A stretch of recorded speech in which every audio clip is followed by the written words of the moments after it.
Ladies and gentlemen, good evening and welcome to our English News Edition. Coming to you from Canal, Algérie, to the headlines.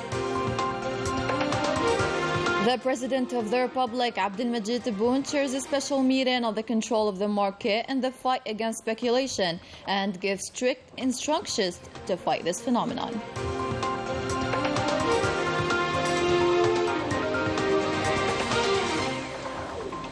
Prime Minister Ayman bin Abdurrahman presents the government's general policy before the Council of the Nation or Upper House of Parliament.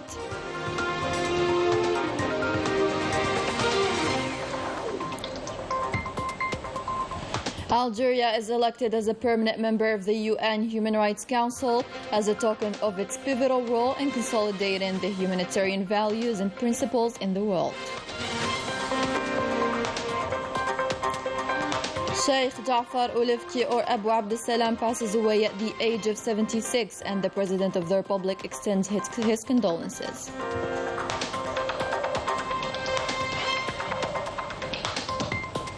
Internationally, Moroccans continue to suffer the outcome of the government's negligence, a case in point in Drarga municipality and the catastrophic living conditions its citizens live in.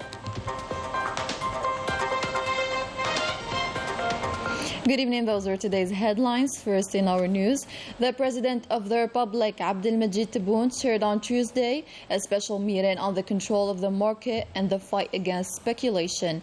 The meeting revolved around the current situation of the market, disruptions in the distribution of certain foodstuffs, and the diagnosis of the malfunctioning. Later on, the President of the Republic gave instructions to strictly fight and face these behaviors. Present in this meeting were the Prime Minister and the Ministers of Interior, Justice, Finance, Industry, Agriculture, Trade and Transport, as well as heads of all security departments.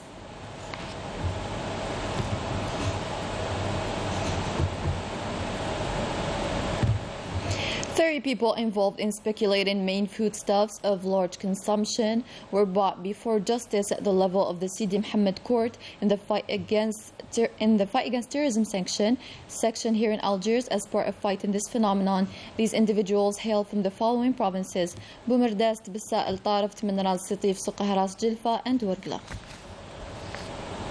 Still with the same topic, namely speculation, the Gherdaya residents, unlike the other citizens across the national territory, hailed the measures and the decisions taken by the President of the Republic to uproot this phenomenon.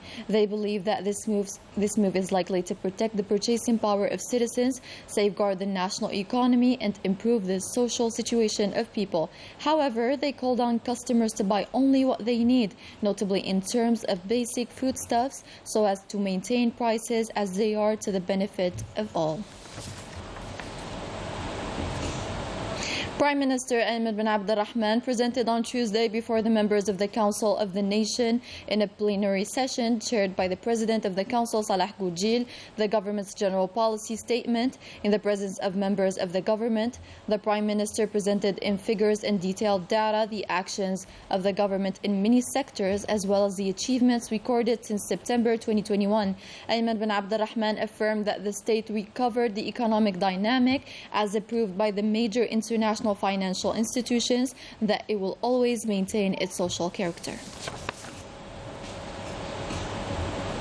In the People's National Assembly's activities and as part of the country's celebrations of the National Day for Diplomacy, the Commission of Foreign Affairs Cooperation and the Community of the People's National Assembly celebrated the 60th anniversary of Algeria joining the United Nations Organization as a member state in 1962. The diplomatic efforts of Algeria and the regional and international efforts in favor of the fair causes were discussed. Present in this celebration were the President of the People's National Assembly, Brahim Boughali, the Minister of Foreign Affairs of the National Community Abroad, Ramtan Al-Amamra, advisor to the President of the Republic in charge of external relations, Abdel Hafiz Allahom, advisor to the President of the Republic in charge of the national memory, Abdelmajid Sheikhi, Minister of Relations with the Parliament, Basma Azwar, a number of ministers, previous diplomats, and the UN resident coordinator in Algeria.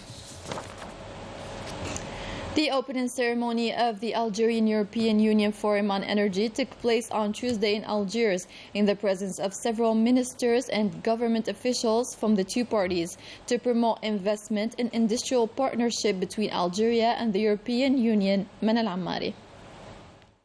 Prime Minister Ayman bin Abdurrahman presided the opening ceremony of the Algerian European Union Forum on Energy in the presence of the Energy and Mines Minister Mohamed Arqab, the European Commissioner for Energy Kadri Simpson, the President of the National Economic, Social and Environmental Council, in addition to parliamentarians, representatives of the embassies of the EU countries accredited to Algeria, senior ministry officials, national enterprises and institutions, as well as industrial associations and employer organizations.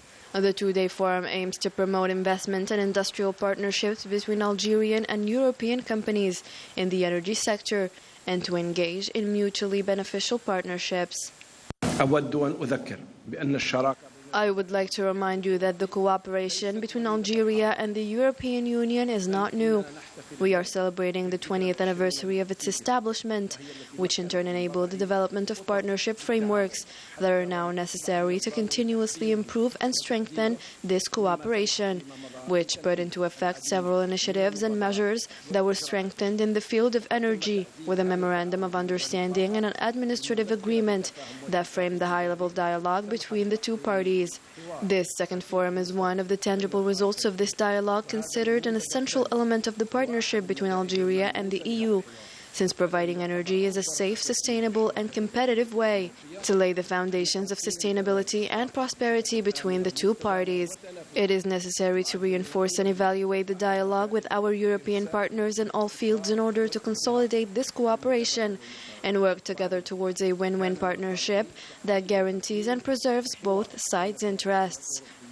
It should be noted that in the field of energy, Algeria is the biggest natural gas producer in Africa and Europe's third natural gas supplier, since it is considered the most important market for Algerian gas, which showcases the solidity and strength of the relations that unite us. The dialogue will continue between Algeria and the EU to strengthen energy security and promote renewable energies and energy efficiency. For her part, the European Commissioner for Energy, Kadri Simpson, affirmed that the EU's objective during this forum is to create concrete links, long-standing business relations, promoting trust and helping with defining the role of each party to strengthen the links between Algerian and European enterprises in the energy sector. We believe, however, this is a two-way partnership, as the EU has just lost a trading partner responsible for 155 billion cubic meters of EU's gas supplies. This is one in a lifetime opportunity for gas suppliers like Algeria.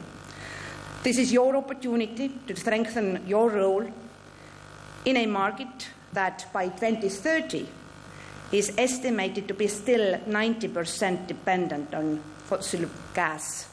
Meeting the energy investors during the exhibition held on this occasion, the Premier urged them to double their efforts to promote this vital sector for Algeria's progress and development.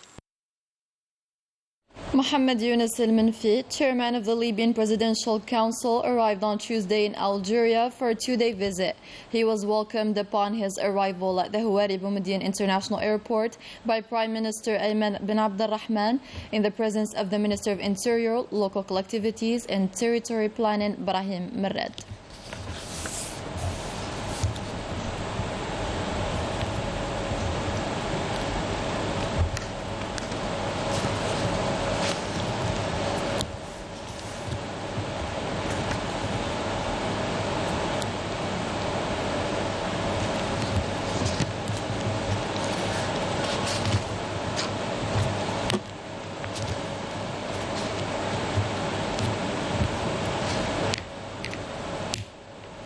Ahead of the upcoming Arab Summit, positive reactions and expectations are echoed in several Arab countries, as it is the case in Palestine, Lebanon, and the United Arab Emirates. Najah Tayyar tells us more. Few weeks before the Arab Summit in Algiers, the Palestinian people expressed their enthusiasm for the holding of this major event in Algeria, a summit which promises to address the concerns of the Arab population, in particular the Palestinian people. The Palestinian people have great hopes in this Arab summit, especially with regard to the rights of the Palestinian people and their rights to live in an independent and sovereign state. The Palestinian cause is at the heart of the debates and will be one of the most important issues of this summit. This denotes the importance that Algeria grants to the Palestinian cause. The journalists present at the Arab Media Forum taking place in the United Arab Emirates are unanimous, saying that the decisions of the Algeria summit will have a positive impact on the Arab world.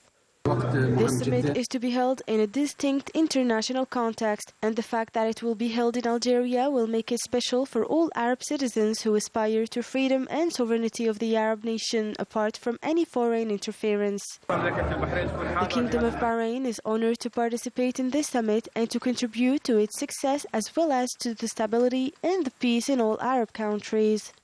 Also, the journalist Sami Kleyib, who was present at the National Radio Forum, has praised Algeria and its role in uniting the Arab nation ranks.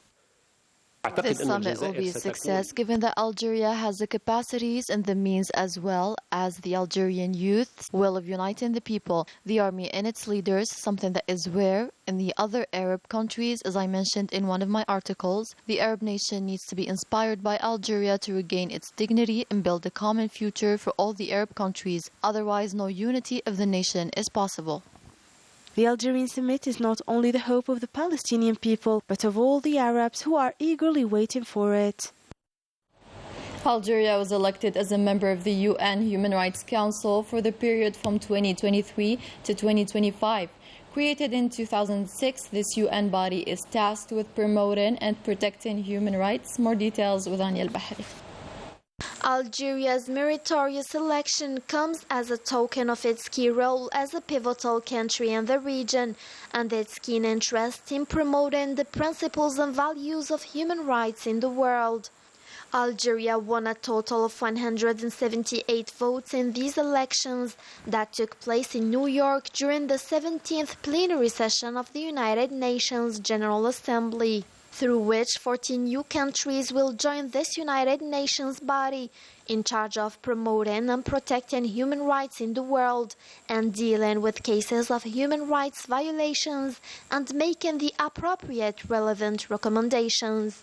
It should be noted that the Human Rights Council consists of 47 members that are elected for a term of 3 years, according to geographical distribution, giving 13 seats to African countries, 13 seats to Asia and the Pacific countries, 8 seats to Latin America and the Caribbean, and 7 to Western European and other countries. Eastern European countries 6 seats. Algeria's adherence to the Human Rights Council as from January 1st, 2023 will allow for the third time since the establishment of this body in 2006 to work on promoting human rights and protecting it around the world, as well as confirming the position it deserves within the international community, and it would also consolidate its candidacy for a non-permanent seat at the Security Council for the period from 2024-2025. The elections of which will be held in June 2023. During a meeting of the Intersectoral Committee for the Global Innovation Index, the Minister of Industry, Ahmed Zaghdar, affirmed on Tuesday that Algeria has gained 5 slots in the general ranking of the Global Innovation Index in comparison to 2021. As a reminder, this index is an indicator and an international reference in the ranking of countries' economies according to the progress recorded in intellectual property, high technology, and complexity of production and exports. As part of meeting the needs of departments of the National Defense Ministry, as well as other national private and public enterprises, 348 vehicles were delivered by the Algerian Mercedes-Benz manufacturing company in the province of Thiers in the 2nd military region under the direct supervision of the National Defense Ministry's Directorate of Military Manufacturers. Manal Ammari once again. 348 vehicles were delivered by the Algerian Mercedes-Benz manufacturing company for the benefit of the National Defense Ministry, in addition to various departments as well as public and private enterprises. 348 Mercedes-Benz vehicles including 114 four-wheel drive cars and 234 commercial vehicles were delivered. In 2022, we proceeded to the delivery of 2,984 vehicles of various categories, as well as templates destined for rapid interventions, the transport of personnel, in addition to medical and cargo transportation. Fully equipped commercial and all-terrain vehicles were also delivered to various enterprises. The Central Direction of Equipment acquired 161 all-terrain vehicles for the benefit of units of the National People's Army across the national territory.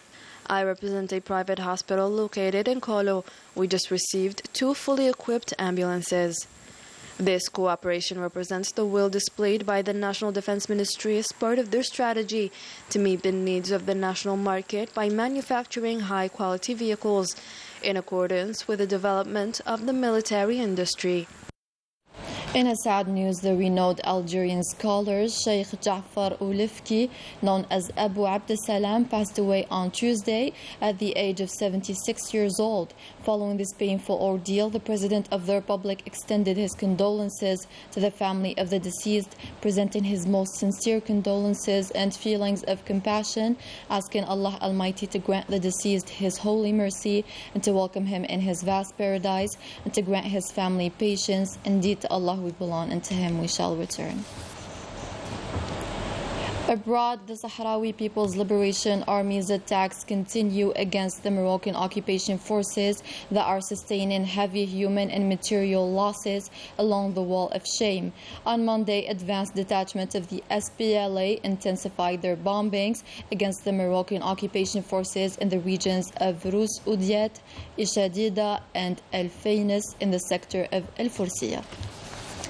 In Morocco, the Drarga municipality has been living for years now in a situation that the inhabitants of the region describe as unbearable. They took to the streets to voice their anger and indignation. Rania Al-Bahri has more.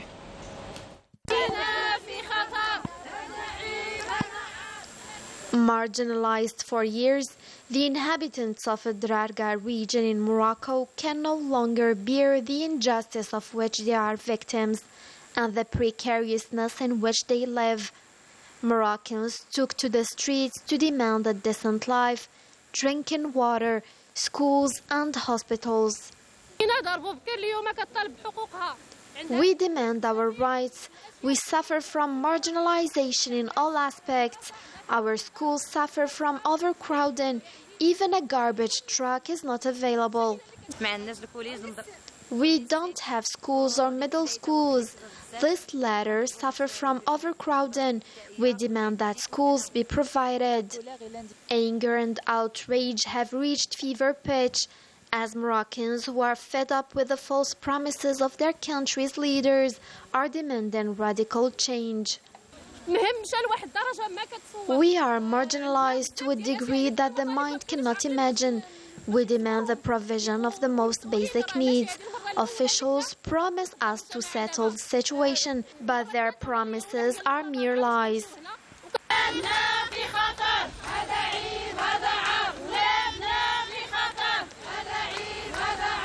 Moroccans are showing unfailing determination by continuing their demonstrations and organizing sit-ins in the hope of putting an end to a situation that has become unbearable. And with that, our news edition comes to a close. Thank you for watching. Have a great night.